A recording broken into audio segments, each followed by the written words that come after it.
ভিওডির রাজকথনে আপনাদেরকে স্বাগত জানাচ্ছি। আমি মিনহাজুল ইসলাম। আমাদের সাথে আজকে অতিথি হিসেবে উপস্থিত আছে এনডিএম চেয়ারম্যান ও প্রতিষ্ঠাতা ববি হাজ্জাজ। আমরা আজকে তার সাথে কথা বলবো সমসাময়িক বেশ কিছু বিষয় নিয়ে। সংস্কার নাকি নির্বাচন, এক কথায় এই বিষয়টিকে কিভাবে দেখেন? দেখেন, এই প্রশ্নটাই আসলে একটু ভুল, অবাঞ্ছিত একটা প্রশ্ন। এটা একটা র্যাশনাল বা লজিক্যাল ফ্যালাসি।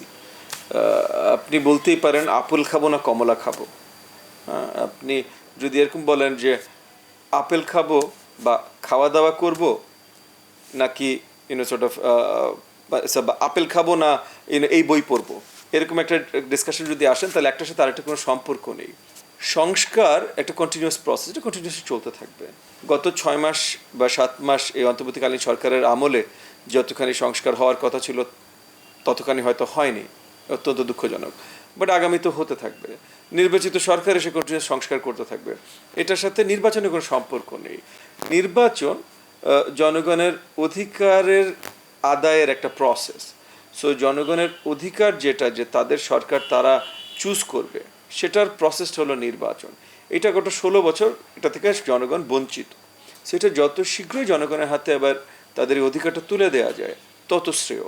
সো এই যে যারা কথা বলে যে সংস্কার বা নির্বাচন, তারা মানে আমি এক দাগে বলবো যে তারা একেবারে অবুঝের মতো একটা কথা বলে। দুটোর সাথে সেইভাবে কোনো সম্পর্ক বা সংঘর্ষ নেই। এবং যারা অবুঝের মতো বলে না, তারা হয়তো তাদের অন্য কোনো ধরনের আপনার চাওয়া পাওয়া আছে, যেগুলোর জন্য তারা এই ধরনের একটা ন্যারেটিভ তৈরি করতে চেষ্টা করে। ধুলো, ময়লা ও ক্ষতিকর ধূলিকণা থেকে নিমিষেই মুক্তি দেয় চৌধুরী এয়ার পিউরিফায়ার। এর শক্তিশালী সাকশন ঘরের কোনায় কোনায় লুকিয়ে থাকা সকল ধুলা টেনে ফিল্টার করে এবং বের করে আনে নির্মল ও স্বাস্থ্যকর হাওয়া। যারা বলছে আসলে নির্বাচন এখন দরকার নেই, সংস্কার চলমান থাকুক, তাদের জন্য কি বলবেন? এগেন যেটা বললাম, যে যারা বলছে তারা ইদার না বুঝে না জেনে বলছে, তাহলে তাদের জ্ঞানটা একটু বাড়ানোটা অত্যন্ত প্রয়োজন। আর তাছাড়া যারা সর্ট অফ নিজেদের কোনো একটা স্বার্থ হাসিল করার জন্য বলছে, তাদেরকে কিছু বলেও তো লাভ নেই। তারা তো একটা স্বার্থ হাসিল করার জন্য মিথ্যাচার করছে। তো এই মিথ্যাচার আপনি সুন্দর কথা বলে তো আর তাদেরকে এখান থেকে দূরে আনতে পারবেন না। বর্তমান প্রেক্ষাপটে আনুপাতিক হারে নির্বাচনের কথা বলা হচ্ছে।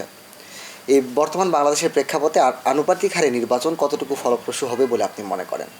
আনুপাতিক হারে নির্বাচন নিয়ে অনেকগুলো দল কথা বলেছে। সবারই আনুপাতিক হারে নির্বাচন নিয়ে চাওয়াটা কিছু দূর ভিন্ন। যেমন আমার দল এনডিএম, আমরা আনুপাতিক হারে নির্বাচন দেখতে চাই উচ্চকক্ষে। বাংলাদেশে সংসদে এখন পর্যন্ত শুধু একটা কক্ষ আছে। সো আমরা যে প্রস্তাবনাগুলো দিয়েছি তার ভিতরে যে নিম্নকক্ষ এখন যেটা আছে সেটা থাকবে, নতুন একটা উচ্চকক্ষ তৈরি হবে। এবং সেই উচ্চকক্ষে যারা আসবেন তারা নির্বাচিত হয়ে আসবেন, কিন্তু আনুপাতিক হারে নির্বাচিত হয়ে আসবেন। তো এইটা যদি করতে হয়, মানে আমার দল এনডিএম যেটা চেয়েছে সেটা যদি বাস্তবায়ন করতে হয়, তাহলে আগে রেগুলার একটা নির্বাচন হতে হবে। সংসদ বসবে, সংসদ বসে সংসদ সদস্যরা ভোটের মাধ্যমে তারা নির্ধারিত করবেন বা নির্ধারণ করবেন যে দ্বিতীয় কক্ষ হবে কিনা, এবং সেই দ্বিতীয় কক্ষে কিভাবে ওই কক্ষের মেম্বার্সরা বসবেন। আবার কিছু দল আছে যারা বলেছেন যে উচ্চ কক্ষের একটা পোর্শন আনুপাতিক হারে হবে। কিছু দল আছেন যারা বলেছেন নিম্ন কক্ষেই একটা পোর্শন আনুপাতিক হারে হবে। আবার একটা দুটো দল বলেছেন পুরোটাই আনুপাতিক হারে হবে। সেখানে ওপিনিয়ন্সের অনেক ভ্যারাইটি আছে। সো ওই ভ্যারাইটির যে কোনো একটা পিক করাটা আসলে সম্ভব না। এটা সামনে সংসদে যেয়েই এটা পিক করতে হবে। সো সেটার জন্যই আমরা ছেড়ে দিই।